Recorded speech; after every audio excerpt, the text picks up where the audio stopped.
सातत्यानं ठिकठिकाणी राज्यात आंदोलनं होऊ लागलेले आहेत. कायदा सुव्यवस्थेचा प्रश्न निर्माण होऊ शकतो. काय अधिकची माहिती प्राप्त झाली का तुम्हाला या आंदोलनाच्या बाबतीत? बघा, असं आहे की लोकशाहीमध्ये आंदोलन करण्याचा अधिकार सर्वांना आहे. केवळ लोकशाहीमध्ये आंदोलन करतानाही संविधानाने दिलेले हक्क आणि त्यासोबत संविधानाने टाकलेली जबाबदारी या दोन्ही गोष्टी लक्षात घेतल्या पाहिजे. कोणीही परवानगी घेऊन आंदोलन करत असेल, शांतिपूर्ण आंदोलन करत असेल तर अशा आंदोलनाला परवानगी पण दिली जाईल आणि अशी आंदोलनं करण्याचा सगळ्यांना अधिकार आहे.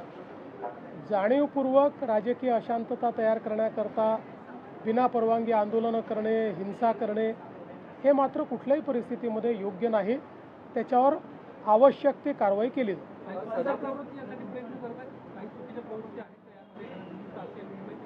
बघा, एक गोष्ट तर निश्चित आहे की कुठलंही आंदोलन आपण बघितलं, ज्यावेळेस आंदोलन फेसलेस असतं त्यावेळी काही प्रवृत्ती त्या आंदोलनात शिरतच असतात आणि त्या प्रवृत्ती त्या आंदोलनाचा फायदा घेऊन त्या आंदोलनाच्या खांद्यावर बंदूक ठेवून आपलीही स्वार्थ कसे आपल्याला पूर्ण करता येतील असा प्रयत्न करत असतात. आता दिल्लीमध्ये जे आंदोलन झालं, अनेक राजकीय पक्ष त्यामध्ये आपली पोळी कशी भाजता येईल हा प्रयत्न करतायत. अनेक अशा संघटना की ज्या संघटनांचा या विषयाशी घेणं देणं नाही आहे, पण अराजकता कशी तयार करता येईल त्याचाही प्रयत्न करतायत. ज्यावेळी फेसलेस आंदोलन असतं त्यावेळी आपण दिल्लीमध्ये देखील बघितलं की कशा प्रकारे नेतृत्वहीन अशा प्रकारचं एक त्या ठिकाणी व्यवस्था आपल्याला पाहायला मिळाली. पोलिसांच्या गाड्या फोडणं असेल, गाड्या उलटवणं असेल, पोलिसांवर दगडफेक असेल, अशा अनेक गोष्टी घडल्या. तर एक गोष्ट मी आपल्याला सांगतो की कुठल्याही सरकारला आपल्या नागरिकांवर लाठीचार्ज करणं हे कधीच आवडत नाही.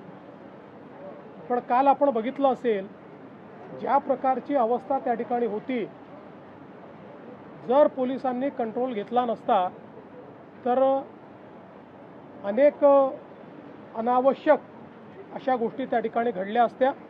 पोलिसांनी मोठा संयम देखील दाखवलेला आहे आणि अर्थातच अशा प्रकारचं आंदोलन हे त्या ठिकाणी योग्य पद्धतीने व्हावं यापुरतं जेवढं त्याच्यावर कारवाई केली पाहिजे तेवढी कारवाई ही पोलिसांनी केली आहे. मला असं वाटतं की याच्या खोलात जर आपण गेलं तर मी काही सगळ्या आंदोलकांवर त्या ठिकाणी कुठलाही आरोप करू इच्छित नाही. काही लोक चांगल्या भावनेने देखील करत असतील, पण हे निश्चित आहे की त्याच्यात असे लोकही घुसलेले आहेत की ज्यांना आपला स्वार्थ साधायचा आहे, ज्यांना या नीटशी काही घेणं देणं नाही आहे, ज्यांना केवळ अराजकता तयार करायची. त्यांचे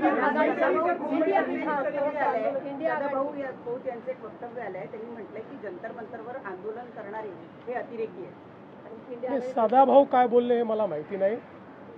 माझं मत असं आहे की मी पुन्हा सांगतो, आंदोलन करणारे काही लोक हे चांगल्या भावनेने करणारे असू शकतात, मला त्यांच्याबद्दल म्हणायचं नाही.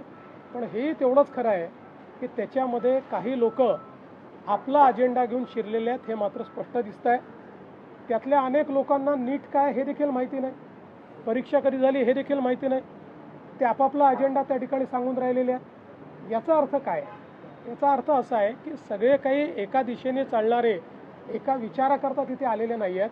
हौशे नवशे गौशे देखील आपापला अजेंडा पूर्ण करण्याचा प्रयत्न करत आहेत आणि काही राजकीय पक्ष ज्यांना त्या त्या राज्यांमध्ये रिजेक्ट केलेलं आहे असे पक्ष यातून आपल्याला पुन्हा काहीतरी मिळवता येईल का असाही प्रयत्न करतात.